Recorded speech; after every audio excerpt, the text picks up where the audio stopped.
Good afternoon mga kalodi, mag-harvest na tayo ng pechay. Pati kangkong, magsisinigang tayo.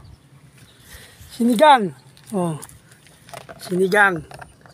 Harvest tayo ng kangkong.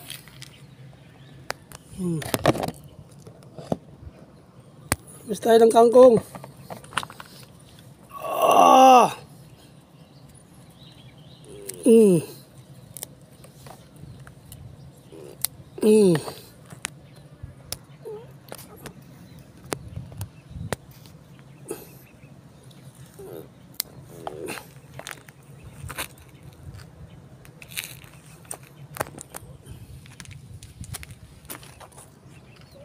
Basta yung kangkong.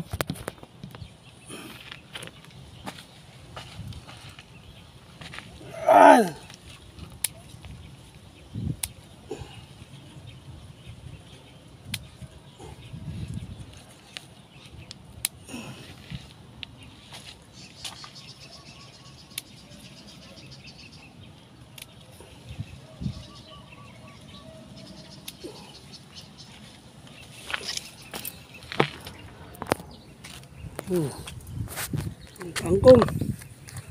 Pechay naman. Pechay. Pechay naman na i-harvest natin mga kalodi. Sigang tayo ng manok. Pwede na yan. Harvestin na natin to. Harvest.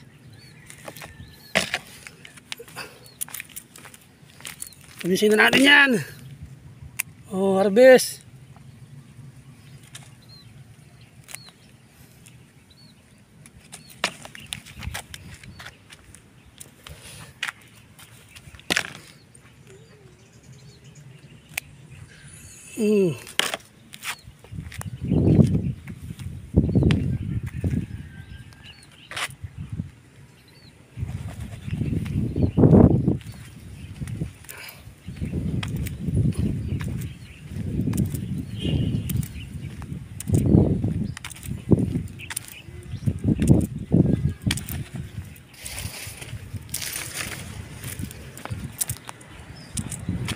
Pumunta tayo sa likod.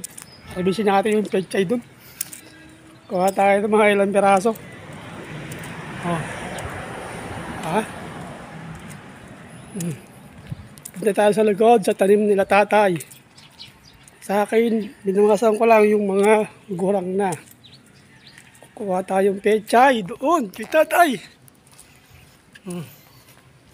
Takbo!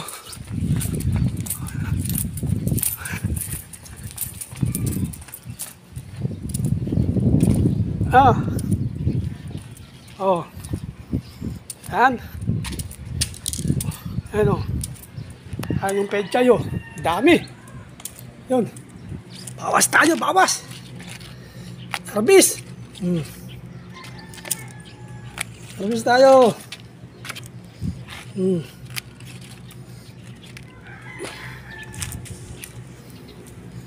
Ito yung mga green na. Yung matigas na.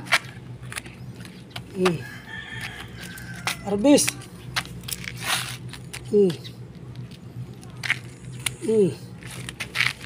Yan. Oh. Pag may tinanim, may anihin. Yan. Pa. Oh. Mag-asantinol sa sinigang ng manok. 2 piraso. Tipid-tipid lang muna.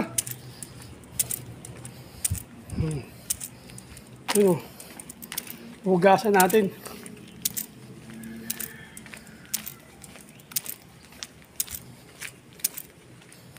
Hugas.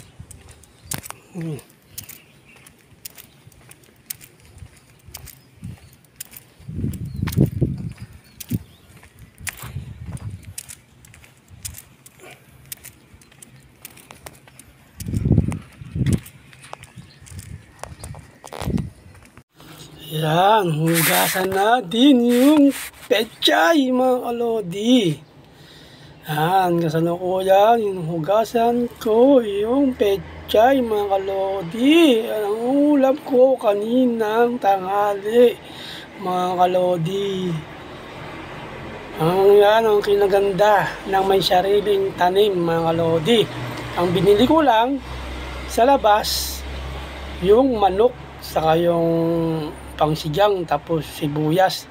Mantika, hindi na tayo bumili ng mantika mga kalodi. Ang kinaganda ng sariling tanim. Tanim ko yan.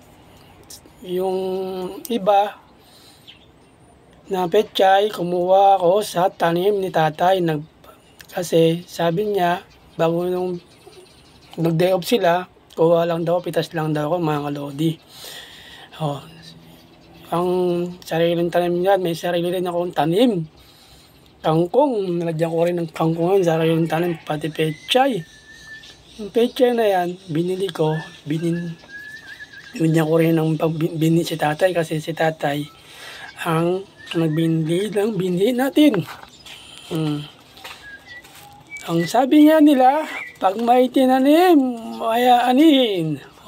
Pag wala kang tinanim, wala kang anihin. Nang isang araw, alokbate, yung ulam ko rin. Yung pinili kong alogbate sa tanim ko kasi inarbis ko na yung alogbate ko, binunod ko na lahat parang may tumubo ng panibago. Ang ginawa ko, siyempre para hindi sayang, nang hinayang sa alogbate, kinuha ko yung pwede pa. Kinuha ko yung mga talbos-talbos, yung pwede pang dahon, yung ganda-ganda pang dahon, yung sariwa-sariwa pang dahon, kinuha ko. Ang dami yun. Maghapon ulaman, nilagyan ko lang ng sardinas, tapos oregano. Ang ganda naman sariling tanim mga kalodi. Ayan nga ho, sinigang na manok, 2 hiwa. Lagay lang betchen. Sabaw pa lang yan. Sabaw pa lang yan mga kalodi, sulit na. Dinamihan ko yung sabaw, tapos gulay, may kangkong. Tapos may pechay. Nakalimutan ko naman lagyan ng oregano, yung favorite ko. Favorite ko na oregano ng gulay. Kalimutan ko. Kaya nilagyan lang ng kangkong saka pechay. Sibuyas, okay na, wala lang gisa-gisa. Dahil malayo pa ang sahod, tipid-tipid. Tapos natapat pa ang sahod namin sa 5 linggo. Kaya Lunes na ang sahod namin, mga kalodi. Mahaba-haba pang hintayan to, mga kalodi. Sarap, sabaw pa lang. Sulit na, ulam na. Kulo na yan mga kalodi. Sarap ng higop ko niyan. Kaninang tanghali yan, ulam ko na yan. Tapos yan din ang hapunan ko. Ininit ko lang. Sarap. Panalo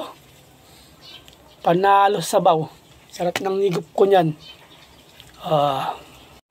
Yan, luto na yung sinigang na manok mga kalodi. Sarap, daming sabaw. Sulit ko yung sabaw kasi 2 hiwa lang yan na manok mga kalodi. Bawi tayo sabaw saka sa gulay. Yung gulay na yan, sariling tanim ko rin mga kalodi. Galing sa likod yan, yung iba. Tapos sa harap. Yung sa likod, sa tanim ni tatay, yung driver namin dito, may tanim din sa pechay. Binigyan ko siya kasi nagpabili ko sa kanya. Binigyan ko siya ng bindi, nagtanim din siya. Ayan, mga kalodi, sarap. 2 hiwa. Kaninang tanghali yan, niluto ko. Tapos ngayon, hapunan ko, mga kalodi. Luto na. Mga kalodi, luto na. Sarap. Ayos luto na mga kalodi. Sabaw, ulam na. Sabaw pa lang, ulam na.